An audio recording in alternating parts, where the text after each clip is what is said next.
A esta hora en Blue, las historias, las primicias, los personajes, los deportes. Inicia la tarde con Meridiano Blue. Dirige Ricardo Ospina. La noticia del momento en Blue Radio.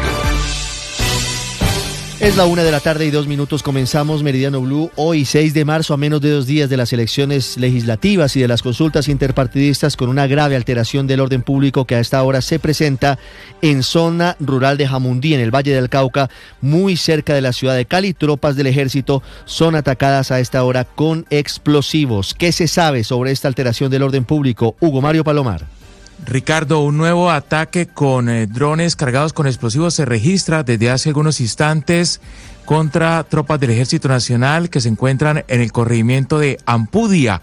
Esto es en la zona rural montañosa del municipio de Jamundí, al sur del departamento del Valle del Cauca. Son tropas de la Tercera Brigada del Ejército que justamente habían llegado a este sector para vigilar la jornada electoral del próximo domingo. La gobernadora del Valle del Cauca, Dilian Francisca Toro, había solicitado a el Comité de Seguridad Electoral el traslado de las mesas de votación de ese corregimiento, pero finalmente se acordó que ese traslado no se iba a hacer. La situación de orden público a esta hora intenta ser controlada por parte del Ejército Nacional con el apoyo de la Fuerza Aérea Colombiana. Ricardo. ¿Qué tan cerca es el sitio del ataque a las tropas del casco urbano de Jamundí, Hugo Mario? Está aproximadamente a unos 35 minutos de la cabecera de Jamundí, que es un municipio vecino a la ciudad de Cali, Ricardo. Pendientes, Hugo Mario, de esta situación. También la Defensoría del Pueblo se acaba de pronunciar y confirma las denuncias del Centro Democrático sobre las influencias de las disidencias de las FARC, de alias Calarcá, en la campaña y en el proceso de elecciones de este domingo, incluso prohibiéndole hacer campaña a los candidatos del uribismo. Salima Feris. Ricardo, y es que Caquetá ha sido uno de los departamentos que fue recientemente atacado por parte de las disidencias para impedir la llegada de material electoral en una emboscada en la que murieron 3 soldados. Frente a esta situación, la defensora del pueblo, Iris Marín, expresó su preocupación por nuevas situaciones que se están presentando. Reporte en Cartagena del Chairá, en Caquetá, donde hay información de la gobernación de Caquetá, según la cual, y verificada, digamos, en terreno por la Defensoría del Pueblo, según la cual el Estado Mayor de los Bloques y el Frente, es decir, las disidencias de la línea de Calarcá, estarían presionando a la población de Cartagena del Chairá, que es una curul de paz, para presionar por un determinado candidato. Obviamente esto es información que debe ser verificada. Ante esta situación, aseguró que solicitó al Estado Mayor de los Bloques y el Frente a cumplir el compromiso pactado en mesa de negociaciones de no interferir en las elecciones y de suspender cualquier interferencia. A esta hora hay una advertencia que hace la registraduría sobre un apagón que afecta a 17 municipios de Santander y que podría poner en riesgo la instalación de varias mesas de cara a las elecciones de este domingo. Mateo Piñeros. Ricardo, y es que como usted lo decía, estamos a menos de 2 días de las elecciones del Congreso y de las consultas interpartidistas, y lo que está diciendo en este momento la registraduría es que en Santander hay 17 municipios que no cuentan con el servicio de energía eléctrica o que presentan algunas interrupciones. Esto afectaría la votación de 127,000 personas que están habilitadas para votar en 423 mesas que se van a instalar en esa zona del país. Lo que dice la registraduría es que ya le envió una comunicación al Ministerio de Minas y Energía para que se adopten las medidas necesarias para restablecer el servicio y garantizar el normal desarrollo de la jornada electoral el domingo en esos 17 municipios del país. Gracias, Mateo. Hay alerta en diferentes partes del país ante las pruebas de compras de votos, el traslado de dinero en grandes sumas en efectivo, las amenazas contra candidatos, los ataques contra sus sedes políticas. Felipe García. General, bienvenido. Cuéntenos cuál va a ser ese refuerzo en materia de seguridad para Bogotá durante este fin de semana. Bueno, sí, efectivamente este fin de semana vamos a contar con 11,000 policías para cubrir los 1,083 puestos de votación distribuidos en 17,890 mesas de dotación, pero asimismo también vamos a tener policía judicial e inteligencia. Menciona usted, general, delitos electorales, por ejemplo, compra de votos, como lo que hemos visto en los últimos días en el país. ¿Hay de pronto alguna alerta o ustedes tienen identificado que haya personas que estén haciendo esto en Bogotá? Pues en este momento no hay una alerta determinada, lo que estamos haciendo es puestos de control, inteligencia está buscando en algunos lugares y va a estar alrededor de los lugares principales donde más se presentan los electores para buscar cuáles son los que en un momento determinado quieren generar este delito. Este fin de semana no solo hay elecciones, sino también protestas por el Día de la Mujer. ¿Qué alertas tienen ustedes respecto a disturbios, a marchas el día de las elecciones? Sí van a haber unas marchas, no es una protesta, no es una marcha violenta, es una marcha normal. Esperamos que estas marchas no sean infiltradas, esperamos que estas marchas sean llevadas de la mejor forma, que no haya ningún problema. Medidas adicionales, general, como de pronto prohibición de parrillero, ley seca, para dejarle claro a nuestros oyentes qué va a pasar ese 8 de marzo. Bueno, el parrillero continúa, no hay ninguna restricción de parrillero, pero sí tenemos la ley seca que inicia mañana, 7 de marzo a las 6 de la tarde y iría hasta el día lunes 9 a las 12 del día. Debes saber a esta hora en Meridiano Blue. Ojo que si usted tiene vuelo desde o hacia el José María Córdoba, al aeropuerto que sirve Medellín, le interesa saber esto que está pasando. Está cerrado completamente el túnel de Oriente por un accidente hasta ahora. Felipe García Solano en Medellín. Ricardo, sí señor, la concesión del túnel Aburrá Oriente acaba de confirmar en su cuenta de X que hay cierre en ambos sentidos, ahí en el túnel de Oriente por un accidente de tránsito en el sector La Malsentada. En este momento entonces Secretaría de Movilidad de Medellín y también Secretaría de Movilidad de Río Negro hacen presencia en ambos extremos de este túnel que comunica al Aeropuerto Internacional José María Córdoba de Río Negro con el Valle de Aburrá. Se reportan desde allá, Ricardo, mucha congestión vial, sobre todo las personas que, como usted nos decía, vienen del oriente antioqueño hacia la capital de Antioquia. Reiteramos entonces, cierre total a esta hora del túnel de Oriente en el sector La Malsentada por accidente de tránsito.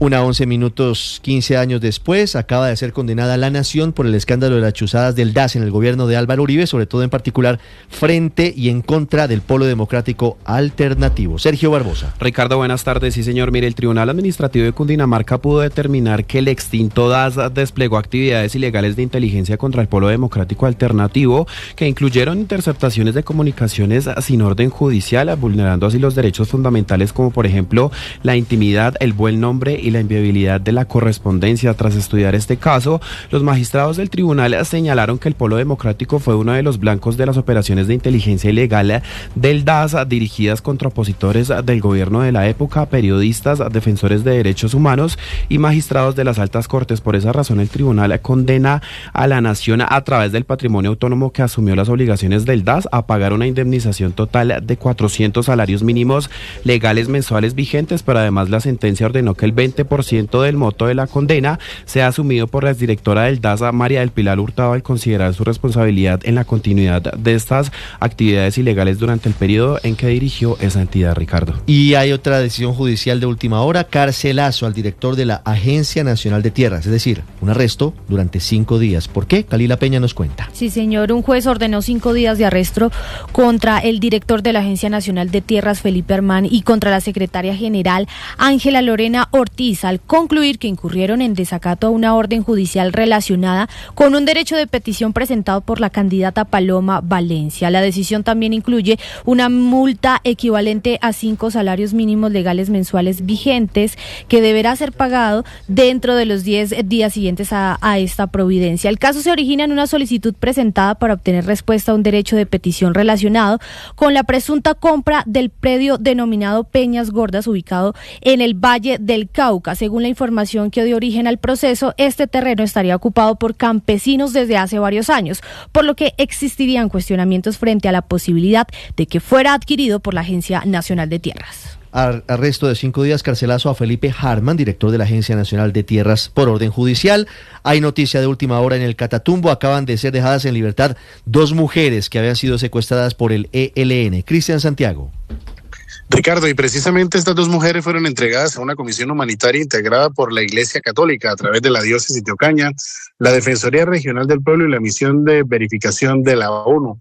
Se internaron en el Catatumbo para traerlas de vueltas a estas dos mujeres que estaban en poder de la guerrilla del ELN hace un poco más de 3 semanas. Y recordemos que es que en poder de esta guerrilla, así como de las disidencias de las FARC, pues hay varias personas que han sido privadas de la libertad contra su voluntad en medio del conflicto armado que están librando estas guerrillas. Y lo que sucede normalmente, aunque el término suene muy duro, lo que está sucediendo normalmente en este territorio es que personas como ellas, mujeres, jóvenes y adultos, pues están siendo retenidos para ser investigados y posterior a esa investigación son dejados en libertad. 1:14, sube el petróleo en los mercados del mundo y también está subiendo el precio del dólar. Marcela Peña. Ricardo, el precio del petróleo Brent, $87, sube más de un 7% a esta hora, y el peso, en lugar de bajar, que es lo que ocurría en el pasado siempre cuando sube el petróleo, pues está subiendo el precio del dólar. Sube de 3.767, que era la referencia de ayer jueves, a 3.797 pesos. Esto se suma a que el índice del miedo, el índice VIX, está disparado en los mercados. Los inversionistas tienen miedo, y para completar, no solo están preocupados por la guerra en Irán, también les preocupan los datos de la economía de los Estados Unidos, que inesperadamente esta mañana reportó una pérdida de empleos. Todo esto también, como usted lo dice, Marcela, vinculado con la guerra contra Irán. Habló el presidente Donald Trump, dijo que quiere una rendición definitiva del régimen de los ayatolás, y también de manera colateral dijo que Cuba, que el régimen de los Castro, está a punto de caer. César Moreno. Buenas tardes. 7º día de guerra en Oriente Medio. El presidente estadounidense Donald Trump cerró la puerta a la negociación y afirmó que no buscará ningún acuerdo con Irán, del que solo espera una rendición incondicional para poner fin a la guerra iniciada el pasado sábado. Así lo escribió en su red social Truth. La publicación llegó mientras Israel bombardeaba objetivos en Teherán y posiciones del grupo terrorista Hezbollah en Beirut, y el secretario de Guerra Pete Hegseth afirmaba que los ataques estadounidenses contra Irán estaban a punto de aumentar drásticamente. Trump agregó que después de la capitulación de la República Islámica y la elección de líderes grandiosos y aceptables, Washington trabajaría con sus aliados para sacar a Irán del borde de la destrucción, haciéndolo económicamente más grande, mejor y más fuerte que nunca. El presidente cerró su mensaje con un guiño a su lema MAGA, Make America Great Again, devolverle la grandeza a Estados Unidos, con un pequeño pero profundo cambio: MIGA, Make Iran Great Again. Minutos después, en una entrevista en CNN, Trump aseguró que está buscando un líder que trate bien a los Estados Unidos y a Israel, y que no le importa si Irán se convierte en un Estado democrático. En este sentido, Trump volvió a comparar el ataque a Irán con su operación de captura a Maduro. Funcionará muy fácilmente, funcionará como en Venezuela.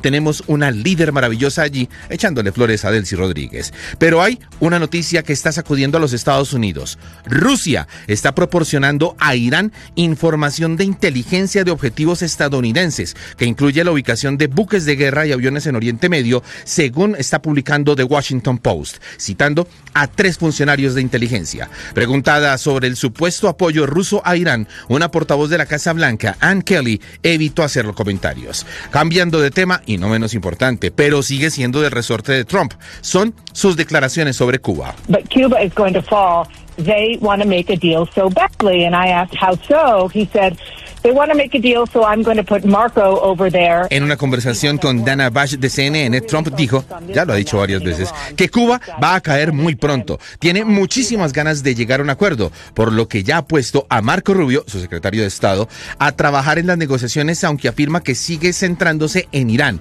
Pero después de Irán, sigue Cuba. Está lista, dijo Trump. 1:18, el abrebocas deportivo Don Octavio. Tiene que ver con béisbol, tiene que ver con fútbol para este fin de semana. Hola Richie, con las buenas tardes y el saludo para todos. Hablaremos del Mundial de Béisbol, que ya arrancó de manera oficial, había arrancado hace un par de días en Tokio, en Japón, pero ya comienza para el resto de los países. A esta hora juega Venezuela, a las 6 de la tarde juega Colombia. Todo lo estaremos contando en instantes acá en Los Deportes. También hablaremos de la jornada del día de hoy, una jornada típica en el fútbol de Europa, porque juega el Bayern Múnich, porque juega el Real Madrid, porque juega el Napoli. Muchos equipos importantes juegan este día viernes, y también habrá fútbol colombiano con transmisión del equipo de Blue Radio en nuestro canal de YouTube. Así que todos los detalles en instantes acá en Los Deportes en Meridiano Blue.